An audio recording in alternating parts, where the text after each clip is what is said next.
I already recorded this once without any audio, so I messed that up. But basically what I said was, I didn't watch that much of the Amazing Gumball, like, growing up, because it's like, not only was it competing with, every childhood show I had was competing with SpongeBob. If SpongeBob was on, it didn't even matter if I hop on TV and it was in the middle of the episode. The visual storytelling of SpongeBob is so easy to get into. It's like, if Patrick's mom and dad is on screen, I don't need to be told that that's Patrick's mom and dad, because they're drawn like how a 5-year-old would draw them if you told them draw Patrick's mom and dad. So you had to compete with that. And if it was on, I wasn't watching anything else. It didn't matter the episode.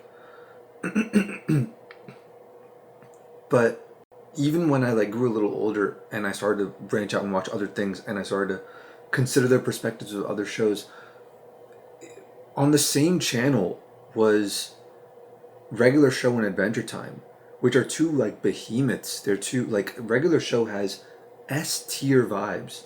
Some of the best vibes you will ever get of any show ever. It's literally up there with the best. And Adventure Time is I'm not gonna say it's less pretentious than Gumball, but it's far more profound, way deeper, way more philosophical. Like, if Jake is talking, I'm listening. I'm shutting up and listening. And there's no one in Gumball. Actually, now that I think about it, there is, if Michelle Watterson, not Michelle Watterson, that's the karate hottie. If Nicole Watterson, Gumball's mom, if she's talking, then I'm listening. Other than her, though, it's like, I don't think the show holds up so much as an adult, and I don't think that's. I went more in depth in this in my first recording, but I'm not going to go super in depth this time. But I don't think that's a drawback. It's what makes the show what it is. It's like the show is at its peak when you're in between 5 to 10 years old. Because I think the show at its best is a instruction guide on how to be 10. And there's a lot of depth that goes beyond that, right? And they're able to cover so much ground so quickly and play it so safe, and it's able to be a good show for so long. SpongeBob was only good for 3 seasons. Gumball never had a 3-episode stretch that was bad, which is insane. But in order to accomplish that, they had to sacrifice a lot of, when you're a kid, it's actually a funny show.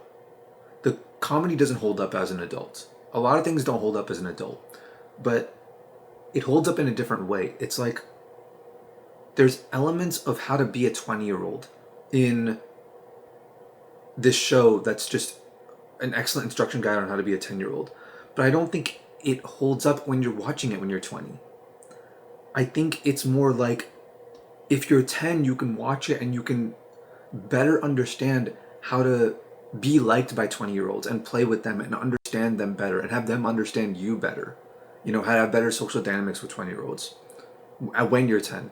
I think this show, if you have a kid and they're 5, don't give them an iPad and put on Coco Melon or some other bullshit, like some time-wasting slop brain rot garbage, Just put on this.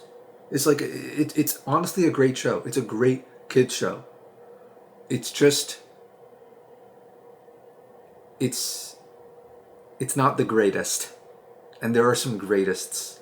There are some greater than this. So, what else did I say? I don't know, that's pretty much it. That's pretty much all I could think of.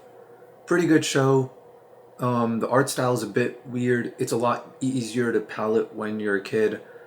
And even though the comedy doesn't hold up, which is one of the main draws of the show as a kid, you can still respect the creativity of what they're trying to do. So, yeah.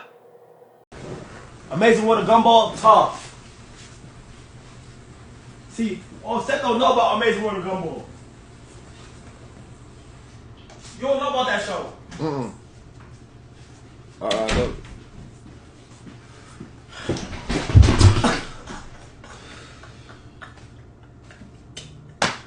Fuck.